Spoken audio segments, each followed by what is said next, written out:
Welcome back to Inside Four Walls. I'm your host, James Madison. It is currently Thursday, 5:05 a.m., January 12th, 2023. And I'm calling it now. Ethan Klein of H3H3 is going to say something really fucking stupid about this exact topic. It's the exact kind of thing. He's going to say something really stupid, and I'm going to laugh at it because of how stupid it is, because 4chan has made me fucking retarded over the goddamn years. But this is a topic I'm going to try not to joke about. I don't know anything about this particular guy coming forward and talking, so maybe it's bullshit, maybe he's being serious. I never just believe anybody until I see the evidence and know more about the story, but this is breaking as of the moment of recording right now. Last updated 6 hours ago, so yeah, there you go. So let's get right into it, shall we? GOP strategist alleges powerful conservative Matt Schlapp sexually assaulted him. A Republican strategist alleges that Matt Schlapp, the influential chairman of the American Conservative Union, groped and fondled his groin as he drove Schlapp back to an Atlanta, it's always an Atlanta hotel, ain't it? Several weeks before the November midterm election. Why did you wait to come forward now?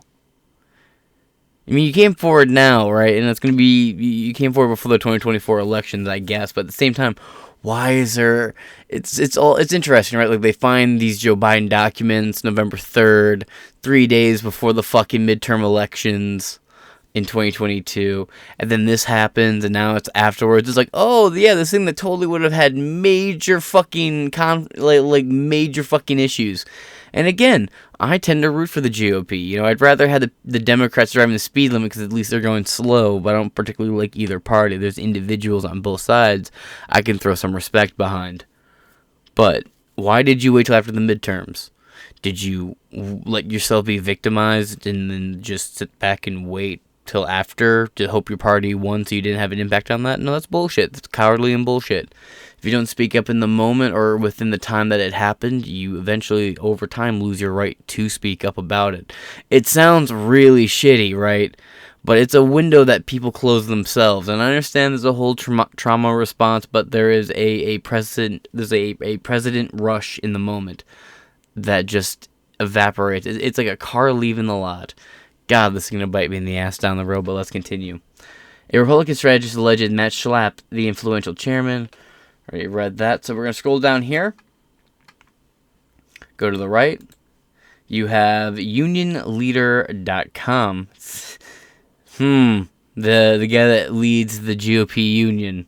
I wonder how that's going to turn out. 16 hours to go, high factuality. Hop over here.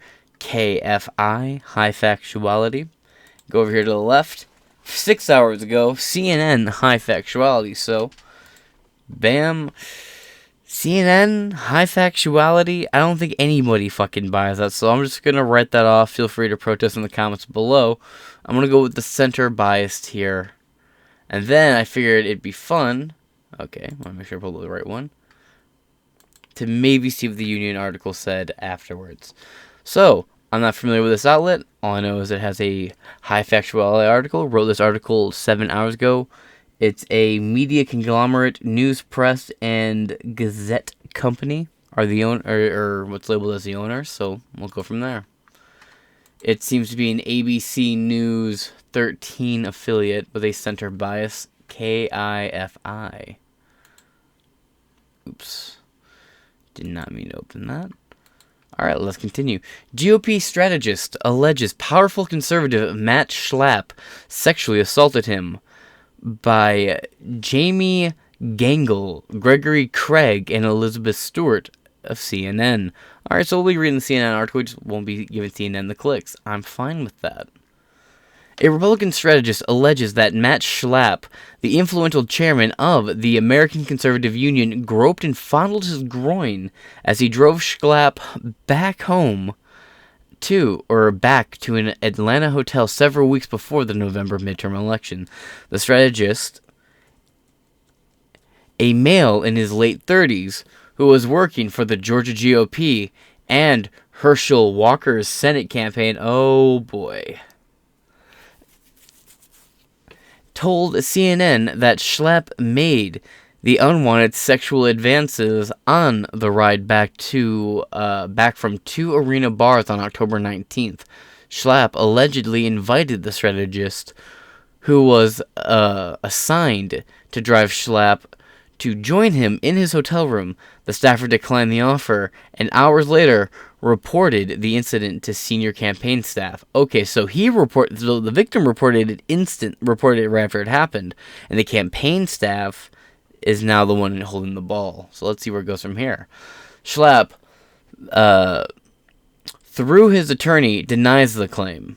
Quote, "The attack is false, and Mr. Schlapp denies any improper behavior." Schlapp's attorney, Charlie Spies, told CNN, quote, "We are evaluating legal options for response." The staffer says he called and texted friends in real time to tell them what happened.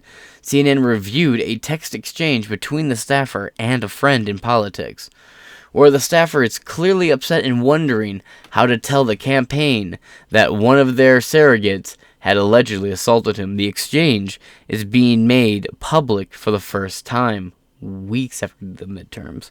Quote, He's pissed. I didn't follow him to his hotel room," the staffer wrote. Quote, I'm so sorry, man."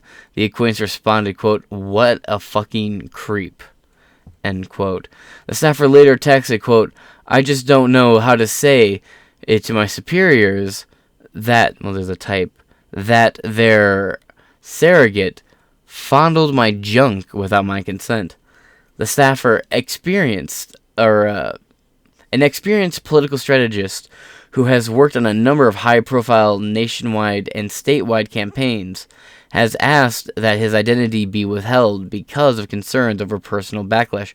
However, he says he will come forward if Schlapp publicly refutes his claims, which were first reported in the Daily Beast last week. Now, the Daily Beast is really a discreditable rag of an outlet with no particular political leaning. It's just whatever appeals to whoever. I really don't put any weight behind them. But, just throwing that opinion out there.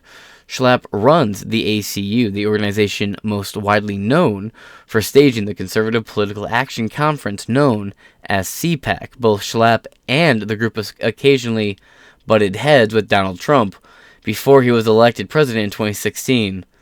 Sounds like Donald Trump and a creeper bumping heads. Damn, I thought they were on a big old club together, right, guys? Yeah, let's move on. Bump heads with Donald Trump before he was elected president in 2016, but has since become a fierce loyalist. Schlapp, who served with George W. Bush White House as Director of Political Affairs, took over the ACU in 2014. His wife, Mercedes Schlapp, what a terrible name, worked as Trump's communications director for nearly 2 years, from 2017 to 2019. Yeah, one of the big problems with the guy is he hired a lot of swamp monsters and swamp-affiliated monsters. The ACU leadership defended Schlapp in a statement called the initial report an attempt at, quote, character assassination. The group's first and second vice chairs added, quote, "We stand squarely behind Matt Schlapp, and the ACU board of directors has full confidence in his leadership of the organization. Details of the alleged assault." Whew. According to text messages reviewed by CNN, Schlapp suggested meeting the staffer for drinks. Quote, "I have a dinner at 7. May grab a beer after. If you want to join me, let me know." Schlapp texted the staffer. The staffer told CNN he joined Schlapp because the ACU leader standing in political circles. Once at the bar, the staffer says Schlapp began inappropriately invade his personal space after leaving the bar. The staffer alleges Schlapp sexually assaulted him as they were driving Schlapp back to his hotel room. The staffer said he did not respond in the moment because he was stunned into silence and was focused on getting Schlapp out of the car as quickly as possible. Later that evening, Schlapp called the staffer According to the call log reviewed by CNN, very credible reviewers, to confirm the staffer would be driving him to another Walker event. That'd be Herschel Walker if you're not keeping up. The next morning, after receiving the call, the staffer says he broke down and memorialized what happened by recording videos of himself describing the alleged assault. So he was assaulted, and to process what happened, he sat down and recorded him telling his story multiple times. Again, we don't know all the details. This is a breaking story. This just kind of happened within the last, 8 hours or so. Is it possible that he was just filming different takes to make sure that he was selling his story good? I'm not saying he was lying or he made it up, but I'm just saying, like, maybe it wasn't to cope. Maybe it was just to make sure that he got the narrative straight. That's all I'm saying. Again, we don't know anything. I don't want to come off like I'm completely dismissive of one side or the other. I'm not. I don't know anything about either of these fucking nobodies. So I'm just, throwing my thoughts out as I read along. Hashtag him too and whatnot.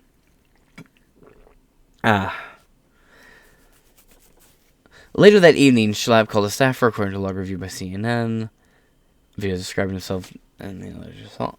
Quote, Matt Schlapp of CPAC grabbed my junk and pummeled it at length. He pummeled it?